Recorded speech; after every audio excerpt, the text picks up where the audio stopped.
Hello students, welcome back my YouTube channel Ajay Pandey lectures. आज हम लोग क्लास 12 केमिस्ट्री में जो टॉपिक पढ़ने वाले हैं यह बोर्ड परीक्षा की दृष्टि से बहुत ही इम्पोर्टेंट टॉपिक है। और आज का जो हमारा टॉपिक का नाम है वो है क्रिस्टल दोष। हम लोगों ने जो पिछला वीडियो किया था वो भी क्रिस्टल दोष पर ही था। हम लोगों ने क्रिस्टल, जो ठोस के क्रिस्टल होते हैं, उस क्रिस्टल में कितने प्रकार के दोष होते हैं, तो उन दोषों को हमने पढ़ा था। और पिछले वीडियो के लास्ट में हमने दोषों का वर्गीकरण आपको समझाया था कि क्रिस्टल में जो दोष होते हैं वो कितने प्रकार के होते हैं। तो यदि आप हमारा वो वीडियो नहीं देखे हैं तो फिर ये जो टॉपिक है ये उतना अच्छे से समझ में नहीं आएगा। तो लिंक हम डिस्क्रिप्शन में दे दे रहे हैं, आप वहाँ जाकर हमारा पिछला वीडियो देखिए और फिर इसको देखिए, क्योंकि हमने दोष का वर्गीकरण वहाँ पर ऑलरेडी समझा दिया है। तो आइए इस टॉपिक को शुरू करते हैं। तो शुरू करने से पहले थोड़ा सा आपको हम थोड़ा सा पीछे लेके चलते हैं। और हम लोगों ने पढ़ा था क्रिस्टल दोष। क्रिस्टल दोष वर्गीकरण हमने पिछले वीडियो में बताया है, लेकिन एक बार हम पुनः बता दे रहे हैं कि हम लोगों ने क्रिस्टल दोष के बारे में पढ़ा है। और क्रिस्टल दोष हम लोगों ने वहाँ पर पढ़ा कि क्रिस्टल दोष दो प्रकार का होता है। क्रिस्टल दोष दो प्रकार का, एक था बिंदु दोष और दूसरा था रेखीय दोष। तो वहाँ हमने बताया था कि जो क्लास 12 का सिलेबस है उस सिलेबस में हम लोगों को केवल बिंदु दोष के बारे में ही पढ़ना है। यहाँ पर रेखीय दोष हम लोग को नहीं पढ़ना है, ये वाला टॉपिक हम लोगों को नहीं पढ़ना है, इसके बारे में हमने बता दिया है। अब हम पिछले वीडियो में बिंदु दोष का हमने डेफिनेशन देख लिया था। बिंदु दोष का डेफिनेशन देख लिया था, इसका हमने वर्गीकरण भी किया था, बंटवारा भी किया था कि बिंदु दोष कितने प्रकार का होता है। तो वहाँ हमने फिर से बताया था कि जो बिंदु दोष होता है वो दो प्रकार का होता है। इसमें पहला था रस समीकरण मितीय, रस समीकरण मितीय दोष, और दूसरा था अरस समीकरण मितीय दोष। समीकरण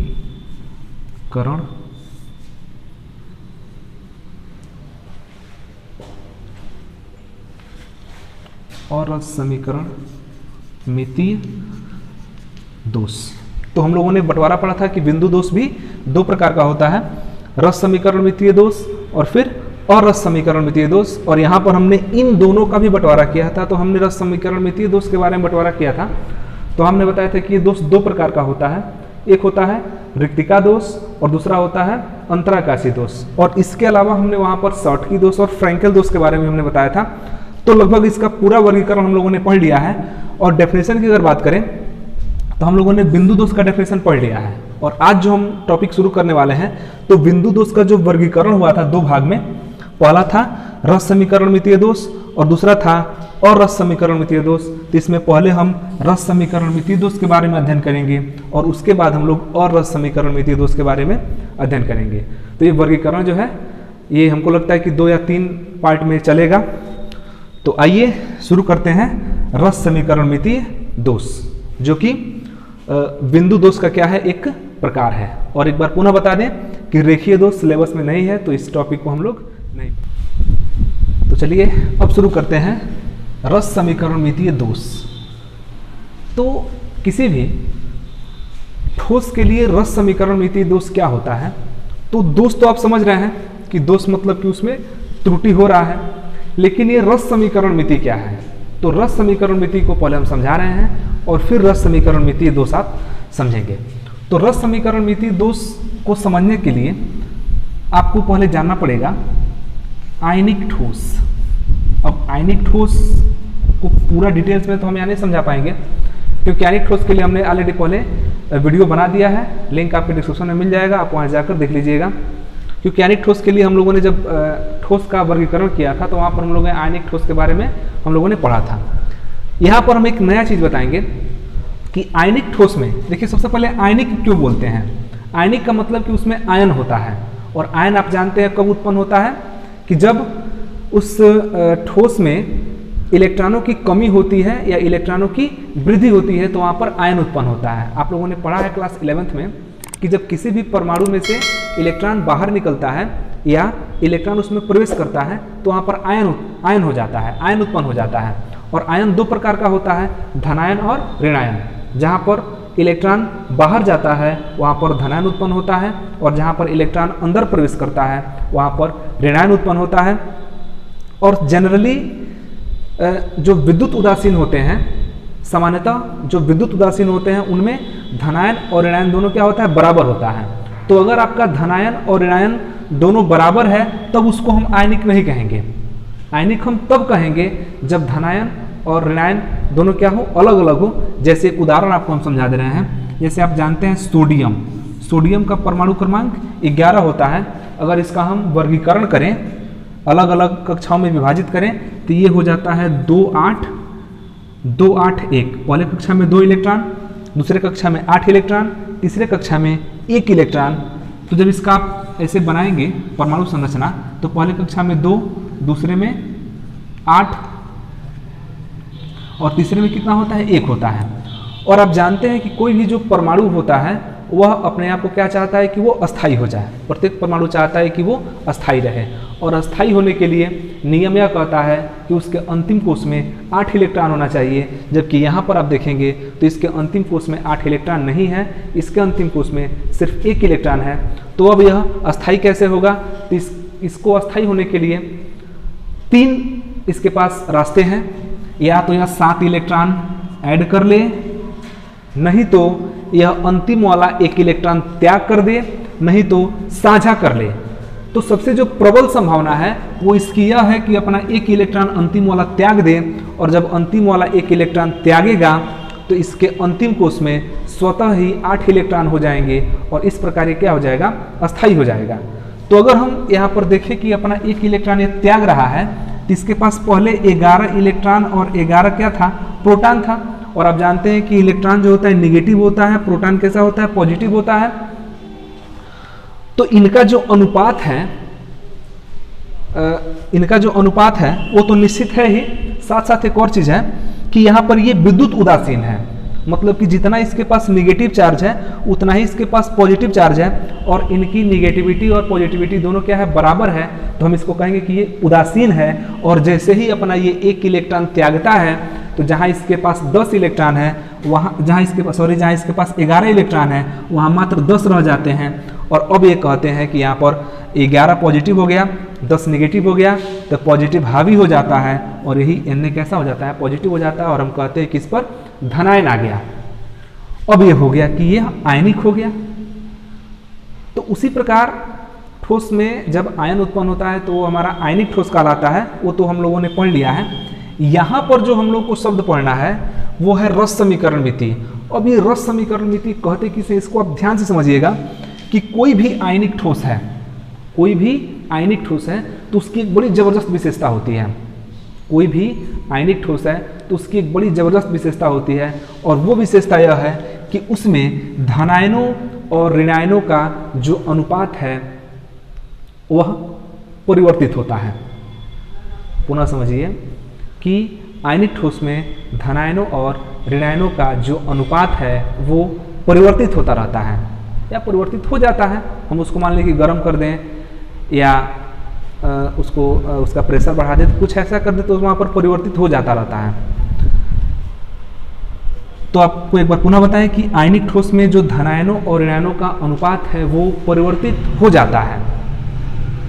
यदि मान लीजिए कि ऐसा नहीं होता है, यदि ऐसा नहीं होता है तो हम कहेंगे कि उसमें धनायनों और ऋणायनों का जो अनुपात है वो अपरिवर्तित है।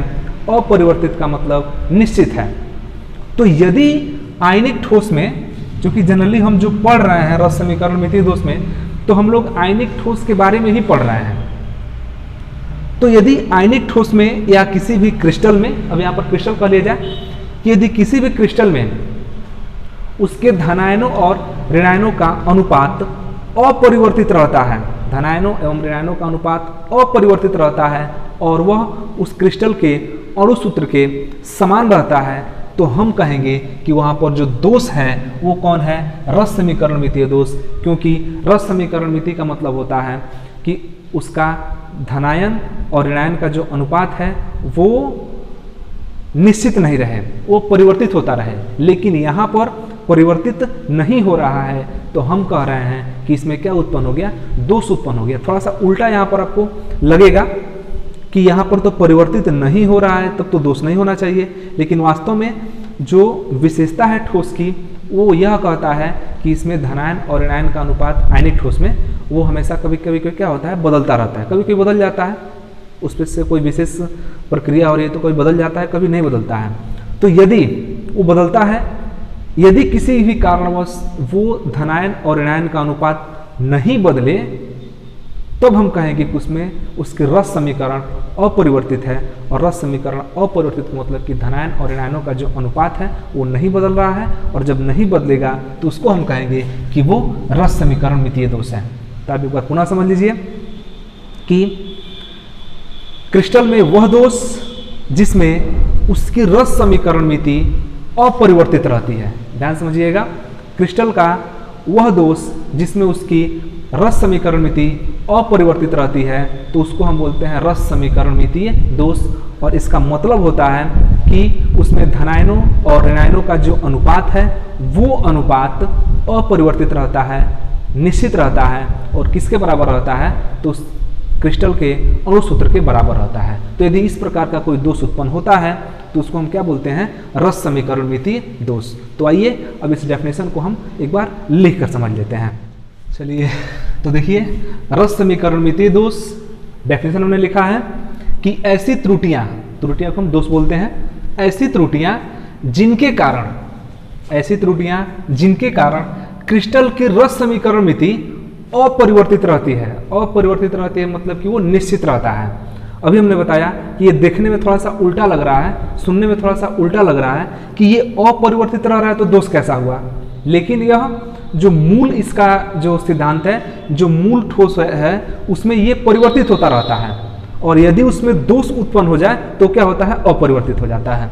तो ऐसी त्रुटियां जिनके कारण क्रिस्टल की रस समीकरण मिति अपरिवर्तित रहती है, अर्थात यौगिक में उपस्थित धनायनों एवं ऋणायनों का अनुपात यौगिक के अणुसूत्र के समान ही रहता है, तो इस प्रकार का जो दोष होता है उस दोष को रस समीकरण मितीय दोष कहते हैं। मतलब कि कुल मिलाकर हम सीधे सीधे कहें तो जो आयनिक ठोस होते हैं, तो आयनिक ठोस में उनके धनायनों और ऋणायनों का जो अनुपात है वह उसके अणुसूत्र से अलग रहता है। लेकिन यदि उसमें दोष उत्पन्न हो जाए, रस समीकरण मितीय दोष उत्पन्न हो जाए, तो वो धनायनों और ऋणायनों का जो अनुपात है वो उसके अणुसूत्र के बराबर हो जाता है, और इस प्रकार जो दोष उत्पन्न होता है उस दोष को हम बोलते हैं रस समीकरण मितीय दोष। अगर यहाँ से हम वर्गीकरण करें तो रस समीकरण मितीय दोष दो प्रकार का होता है, पहला रिक्तिका दोष और दूसरा अंतराकाशी दोष। तो एक बार पुनः डेफिनेशन को आप समझ लीजिए कि ऐसी त्रुटियां जिनके कारण क्रिस्टल की रस समीकरण मिति अपरिवर्तित रहती है, अर्थात यौगिकों में उपस्थित धनायनों एवं ऋणायनों का अनुपात यौगिक के अणुसूत्र के समान ही रहता है, रस समीकरण मितीय दोष कहलाता है। और यदि इसका हम वर्गीकरण करें, एक बार आप इसका स्क्रीनशॉट ले लीजिए। यदि हम इसका वर्गीकरण करें तो वर्गीकरण में यह दोष भी दो प्रकार का होता है। यह दोष दो प्रकार का हो जाता है। एक होता है रिक्तिका दोष और दूसरा होता है अंतराकाशी दोष। तो हम आपको यहां पर दो चित्र के माध्यम से इन दोनों दोषों को समझा रहे हैं कि रिक्तिका दोष क्या है और अंतराकाशी दोष क्या है। इसको समझने से पहले आप एक बार पुनः समझ लीजिए कि जो ठोस का डेफिनेशन होता है, ठोस का जो डेफिनेशन है उस डेफिनेशन में यह कहा गया कि ठोस के जो अवयवी कण होते हैं उनकी संरचना निश्चित एवं नियमित होती है, अर्थात बड़ी क्रमबद्ध तरीके से ठोस के अवयवी कण एक दूसरे से व्यवस्थित रहते हैं। यदि उस व्यवस्थित कण में किसी भी प्रकार की अनियमितता आ जाती है तो हम कहते हैं कि उस क्रिस्टल में क्या उत्पन्न हो गया, दोष उत्पन्न हो गया। जैसे मान लीजिए कि एक ठोस है और इस ठोस में ये अवयवी कण है और ये अवयवी कण बड़ी क्रमबद्ध तरीके से एक दूसरे से जुड़े हुए हैं। यदि इसमें किसी भी प्रकार की त्रुटि आती है, जैसे मान लीजिए कि ये अणु निकल के यहाँ से गायब हो गया, ये अणु निकल गया, फिर यहाँ से एक अणु मान लीजिए कि निकल के कहीं बाहर गायब हो गया, या ऐसा मान लीजिए कि इसका जो लाइन है जो एक क्रम में लगा है ये टेढ़ा मेढ़ा हो गया, इस तरह से इस तरह से इस तरह से थोड़ा सा हो गया ऐसे, तो हम कहेंगे कि इसमें क्या हो गया, इसका जो क्रमबद्ध तरीके से ये सजाया गया था, सजा हुआ था, इसमें अनियमितता आ गई, इसमें विचलन आ गया। इस विचलन को हम क्या बोलते हैं, क्रिस्टल दोष बोलते हैं। और यही क्रिस्टल दोष में हम लोग पढ़ रहे हैं रस समीकरण मितीय दोष। तो जब भी अणुओं की व्यवस्था में कोई भी विचलन आता है तो उस विचलन को हम क्या बोलते हैं, दोष बोलते हैं। और रिक्तिका दोष में क्या होता है कि जो ठोस के अवयवी कण हैं, इन अवयवी कणों में से जो उनके मूल अवयवी कण हैं, जैसे मान लीजिए कि यहाँ पर पहले से ऑलरेडी कण मौजूद है, और यदि ऐसा हो जाए कि इस अवयवी कण में कुछ अणु अपना स्थान छोड़ के बाहर निकल जाए और ये स्थान यहाँ पर रिक्त हो जाए। मान लीजिए कि जो ठोस के अवयवी कण हैं वो एक नियमित व्यवस्था क्रमबद्ध तरीके से एक दूसरे से जुड़े हुए हैं। मान लीजिए कि कुछ किसी भी कारणवश इसमें कुछ ऐसा डिस्टरबेंस होता है कि ये अवयवी कण अपना स्थान छोड़ के यहाँ से बाहर चला गया और यहाँ का स्थान क्या हो गया, रिक्त हो गया। मान लीजिए कि एक यहाँ से भी कोई अणु अपना स्थान छोड़ के बाहर चला गया और यहाँ पर स्थान क्या हो गया, रिक्त हो गया। तो ये जो एक क्रम था, इसके क्रम में क्या हो गया, विचलन हो गया। और विचलन में क्या हुआ कि यहाँ से अणु है 2, फिर बीच में खाली स्थान है, फिर अणु है, फिर कहीं खाली स्थान है। तो अब इस जो क्रमबद्ध व्यवस्था थी, इस व्यवस्था में कहीं ना कहीं विचलन पैदा हो गया। और जब विचलन पैदा हुआ तो चूंकि ये विचलन किस प्रकार से उत्पन्न हो रहा है, तो विचलन में क्या हो रहा है कि जो अणु है वो अपना स्थान छोड़ के बाहर चला जा रहा है और वहाँ पर जो स्थान है वो रिक्त हो जा रहा है। तो उस स्थान के रिक्त हो जाने के कारण वहाँ पर जो दोष उत्पन्न होता है उसको हम रिक्तिका दोष बोलते हैं। एक बार पुनः समझिए कि रिक्तिका दोष में क्या होता है कि जो ठोस के अवयवी कण है वह अपना स्थान छोड़ के बाहर निकल जाते हैं, और जब बाहर निकल जाते हैं तो वहाँ का स्थान क्या होता है, रिक्त हो जाता है। और इस प्रकार का जो दोष है, इस दोष को हम क्या बोलते हैं, रिक्तिका दोष बोलते हैं। जबकि अंतराकाशी दोष में ऐसा नहीं होता है। अंतराकाशी दोष में क्या होता है कि जैसा कि आप जानते हैं कि जो ठोस के अवयवी कण हैं वो एक दूसरे से क्रमबद्ध तरीके से जुड़े होते हैं, लेकिन आप ये भी जानते हैं कि इनके बीच में कुछ रिक्त स्थान शेष बचा रहता है, जिसको हम लोग अंतरा अणुक स्थान कहते हैं। ये बीच में जो रिक्त स्थान रहता है, यहाँ पर आप देख सकते हैं, थोड़ा बड़ा बड़ा करके हम दिखा दे रहे हैं, इनको हम क्या बोलते हैं, अंतरा अणुक स्थान बोलते हैं। ये बीच में जो खाली स्थान बचा है, ठोस के जब अवयवी कण एक दूसरे से जुड़ते हैं तो उनके बीच में कुछ रिक्त स्थान शेष बच जाता है, उस रिक्त स्थान को हम लोग अंतरा अणुक स्थान बोलते हैं। तो यदि कुछ ऐसा हो जाए कि यहाँ से कोई अणु निकलकर उस रिक्त स्थान में प्रवेश कर जाए, या बाहर से कोई एलिमेंट, बाहर से कोई अवयवी कण आके इस रिक्त स्थान में भर जाए, तब भी तो यहाँ पर विचलन पैदा हो गया, क्योंकि जो एक पंक्ति बन रहा था उस पंक्ति में डिस्टरबेंस आ गया और बीच में एक अलग से अवयवी कण आकर उपस्थित हो गया। तो इस प्रकार भी इसकी संरचना में क्या हो गया, विचलन पैदा हो गया। और इस प्रकार का जो विचलन है इसको हम बोलते हैं अंतराकाशी दोष। तो यहाँ पर एक अंतर भी आपको मिल रहा है कि रिक्तिका दोष में जो ठोस के अवयवी कण है वो अपना स्थान छोड़कर बाहर चले जाते हैं और वहाँ पर रिक्त स्थान खाली बचता है, तो उस खाली स्थान के कारण इसको हम रिक्तिका दोष बोलते हैं। जबकि अंतराकाशी दोष में बाहर से कुछ अवयवी कण आकर इसके रिक्त जो अंतरा अणुक स्थान है, खाली स्थान है, उसमें आकर भर जाते हैं, तो इस दोष को हम लोग अंतराकाशी दोष बोलते हैं। तो आइए अब एक एक करके इसको पढ़ते हैं। तो सबसे पहले हम शुरू करते हैं, देखते हैं रिक्तिका दोष को। तो रिक्तिका दोष का हमने डेफिनेशन लिखा है कि यदि क्रिस्टल जालक से अवयवी कण अपने नियमित स्थान से बाहर निकल जाते हैं तो उत्पन्न दोष रिक्तिका दोष कहलाता है। यदि क्रिस्टल जालक से अवयवी कण अपने नियमित स्थान से बाहर निकल जाते हैं तो उत्पन्न दोष रिक्तिका दोष कहलाता है। जैसा कि हमने बताया कि ठोस के जो अवयवी कण होते हैं वो बड़ी क्रमबद्ध तरीके से एक क्रम से एक नियमित व्यवस्था के अंतर्गत एक दूसरे से जुड़े होते हैं। यदि मान लीजिए कि कुछ ऐसा हो जाए कि वो अवयवी कण अपना जो नियमित स्थान है उसको छोड़ के बाहर निकल जाए, तो जब अपना नियमित स्थान छोड़ के बाहर निकल जाएगा तो वहाँ पर रिक्त स्थान बचेगा और वो जो पंक्ति है, जो क्रमबद्ध तरीके से जो व्यवस्था में अणु जुड़े हुए हैं उसमें अनियमितता आ जाती है और वही अनियमितता से क्या होता है, दोष उत्पन्न हो जाता है और उस दोष को हम रिक्तिका दोष बोलते हैं।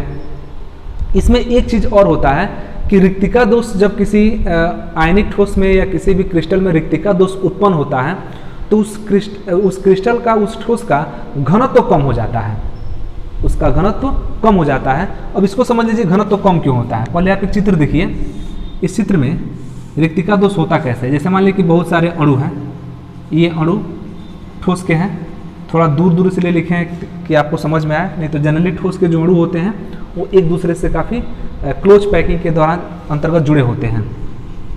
तो ये मान लीजिए कि ठोस के अणु हैं, अवयवी कण हैं, इनसे मिलकर किसी ठोस का निर्माण हुआ है। अब कुछ ऐसा होता है यहाँ पर कि मान लीजिए कि ये अणु अपना मूल स्थान छोड़ के बाहर निकल गया, तो बाहर निकला तो यहाँ पर रिक्त स्थान बच गया। मान लीजिए कि ये अणु भी निकल गया यहाँ से, कुछ ऐसा हुआ, किसी भी कारणवश जा सकता है।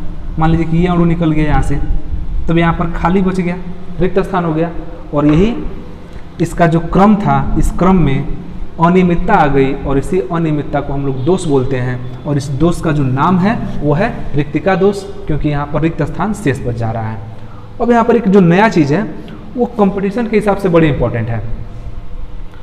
पूछा जाता है ज़्यादातर इसमें जो नीट का एग्जाम होता है, नीट का या पॉलिटेक्निक का एग्जाम होता है, तो इसमें पूछ देता है कि जो क्रिस्टल, किसी भी क्रिस्टल में यदि रिक्तिका दोष है तो उसके घनत्व पर क्या प्रभाव पड़ता है, उसका घनत्व घटता है कि बढ़ता है। तो जैसा कि आप जान रहे हैं कि यहाँ पर से जो अवयवी कण है वो निकल के बाहर जा रहा है, मतलब कि इसके अवयवी कणों में कमी हो रही है और जब अवयवी कणों में कमी होता है तो उसका घनत्व भी क्या होता है, कम होता है। तो यहाँ पर जो इसका घनत्व है वो घनत्व क्या हो जाता है, कम हो जाता है। तो हम ऐसे कहें कि यदि किसी ठोस में रिक्तिका दोष है तो उसका घनत्व क्या हो जाता है, कम हो जाता है। और सबसे बड़ी बात कि यह दोष उत्पन्न कैसे होता है, तो यह दोष तब उत्पन्न होता है जब आप किसी भी क्रिस्टल का टेम्परेचर बढ़ाते हैं। यदि आप किसी भी क्रिस्टल का तापमान बढ़ा देंगे तो तापमान बढ़ाएंगे तो उसके जो मूल अवयवी कण हैं वो अपने नियमित स्थान से कुछ अवयवी कण छोड़कर बाहर चले जाते हैं। बाहर चले जाने के कारण उसका घनत्व कम हो जाता है। तो हम कह सकते हैं कि ये जो दोष है वह तापमान में वृद्धि के कारण उत्पन्न होता है। तो आप देख लीजिए, इसका स्क्रीनशॉट ले लीजिए। और एक बार हम डेफिनेशन को पुनः बता दें कि यदि क्रिस्टल जालक से अवयवी कण अपने नियमित स्थान से बाहर निकल जाते हैं तो इस प्रकार जो उत्पन्न दोष है उसको हम रिक्तिका दोष बोलते हैं। तो हमारा अगला टॉपिक है अंतराकाशी दोष। अंतराकाशी दोष का मतलब हुआ कि यदि, चूंकि आप जानते हैं कि ठोस के जो अवयवी कण हैं वो जब आपस में एक दूसरे से जुड़े होते हैं तो उनके बीच में कुछ रिक्त स्थान शेष बचता है और उस रिक्त स्थान में यदि कोई बाहर से उसमें अवयवी कण आकर उसमें उस स्थान को घेर दे तो वहाँ पर कहेंगे कि उसमें जो दोष उत्पन्न हुआ वो कौन सा दोष है, तो वो अंतराकाशी दोष है। तो डेफिनेशन देखिए इसका कि क्रिस्टल जालक में जब कोई अवयवी कण, क्रिस्टल जालक में किसका क्रिस्टल जालक, तो ठोस का क्रिस्टल जालक। तो क्रिस्टल जालक में जब कोई अवयवी कण जालक के अंतराकाशीय स्थान में आ जाता है, बाहर से आ जाता है तो इस दोष को अंतराकाशी दोष कहते हैं। इसका एक चित्र यहाँ पर देख लीजिए। जैसे मान लीजिए कि यहाँ पर एक पॉजिटिव, चूँकि आप जानते हैं कि हम लोग इस आयनिक के बारे में ही बात कर रहे हैं, तो एक मान लीजिए कि एक अणु है यहाँ पर, चलिए पॉजिटिव छोड़िए, ऐसे ही बना दे रहे हैं। ये अवयवी कण है, ठोस के अवयवी कण एक दूसरे से बड़े क्रमबद्ध तरीके से जुड़े हुए हैं और इसके बीच में कुछ रिक्त स्थान शेष बचा हुआ है। अब मान लीजिए कि कुछ ऐसा होता है कि इस रिक्त स्थान में बाहर से कुछ अवयवी कण आ जाते हैं, तो इन कणों के आ जाने से इसकी जो नियमितता है वो नियमितता भंग हो गई, मतलब इसमें कुछ विचलन आ गया और जब विचलन आ गया तो दोष उत्पन्न हुआ। लेकिन यह दोष क्यों उत्पन्न हो रहा है? क्योंकि बाहर से कुछ अणु, कुछ अवयवी कण इसके अंतरा अणुक स्थान में आ जा रहे हैं। तो अंतरा अणुक स्थान में बाहर से अवयवी कण के आने से दोष उत्पन्न हो जा रहा है, तो इस दोष को हम अंतराकाशी दोष कहते हैं। और डेफिनेशन इसका हुआ कि क्रिस्टल जालक में जब कोई अवयवी कण जालक के अंतराकाशी स्थान में आ जाता है, वो बाहर से कहीं से आ जाता है, तो इस दोष को हम क्या बोलते हैं? अंतराकाशी दोष बोलते हैं। तो ये रहा हमारा, आप पहले इसका स्क्रीनशॉट ले लीजिए एक। तो ये रहा हमारा रस समीकरण मितीय दोष में जो दो प्रकार थे, रस समीकरण मितीय दोष के जो दो प्रकार हैं, अंतराकाशी दोष और रिक्तिका दोष, उसके बारे में। इसमें हमको दो टॉपिक और पढ़ना है, जिसमें शॉर्टकी दोष है और फ्रैंकल दोष है। तो वीडियो ये काफ़ी लंबा हो गया, इसलिए जो शॉर्टकी दोष है और फ्रैंकल दोष है इसको हम अगले वीडियो में पढ़ेंगे। और ये वीडियो आपको कैसा लगा आप हमें कमेंट बॉक्स में ज़रूर लिखिए, क्योंकि हम कमेंट बॉक्स पे स्पेशली पढ़ते रहते हैं। यदि कोई सुझाव हो तो आपका स्वागत है, सुझाव भी आप कमेंट बॉक्स में लिख सकते हैं। और वीडियो को लास्ट तक देखिए, वीडियो अच्छा लगे तो उसे लाइक कीजिए, और यदि आप हमारे चैनल पर नए हैं तो चैनल को सब्सक्राइब कीजिए और अपने मित्रों के पास शेयर कीजिए। फिर मिलते हैं अगले वीडियो में एक नए टॉपिक के साथ। तब तक के लिए धन्यवाद। जय हिंद।